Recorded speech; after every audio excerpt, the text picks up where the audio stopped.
అన్ని వైపుల నుంచి చూస్తే జగన్ని డిక్లరేషన్ అడగడం ఖాయం, లేకపోతే డిక్లరేషన్ మీద సంతకం పెట్టకపోతే వెనక్కి పంపించడం ఖాయం. ఇది ప్రస్తుతం కనబడుతున్నటువంటి అంశం. జగన్కి దగ్గర నుంచి డిక్లరేషన్ తీసుకోవాలని భారతీయ జనతా పార్టీ యాజిటేషను, అది తిరుమల తిరుపతి దేవస్థానం చూసుకుంటుంది, అనవసరంగా వివాదం ఎందుకంటూ పవన్ కళ్యాణ్ వ్యాఖ్యలు, ఫైనల్గా తిరుమల తిరుపతి దేవస్థానానికి అనధికారికంగా అందినటువంటి, ఎందుకంటే వాళ్ళకి సొంతగా నిర్ణయం తీసుకోలేరు. ఇప్పుడు మొట్టమొదటిసారి వస్తుంటే ఈ నిబంధనలు అడుగుతారు. ఇప్పటికీ అనేక సార్లు వెళ్ళినటువంటి జగన్మోహన్ రెడ్డి ముఖ్యమంత్రే కాదు, ముఖ్యమంత్రి కాకముందు కూడా వెళ్ళాడు. అప్పుడెప్పుడు లేనిది ఇప్పుడే డిక్లరేషన్ అడగడము అంటే అధికారులకు కొంచెం కంగారు ఉంటుంది, అడగమని చెప్పే ఒత్తిడి.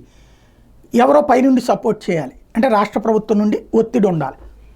కాబట్టి ఇప్పుడు అధికారులు డిక్లరేషన్, ఎందుకంటే ఈనాడులోని డిక్లరేషన్ అనేది అడగబోతున్నారు అని రాశారంటే డిక్లరేషన్ అడగబోతున్నారు. ఇప్పుడు డిక్లరేషన్ కి జగన్కి ఒక పెద్ద సమస్య.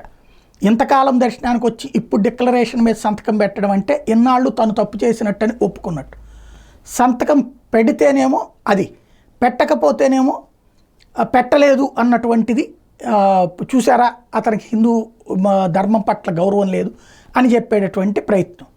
కాబట్టి ఇప్పుడు ఈ అయోమయంలో ఏం చేస్తాడు జగన్మోహన్ రెడ్డి అన్నదే $1 మిలియన్ ప్రశ్న.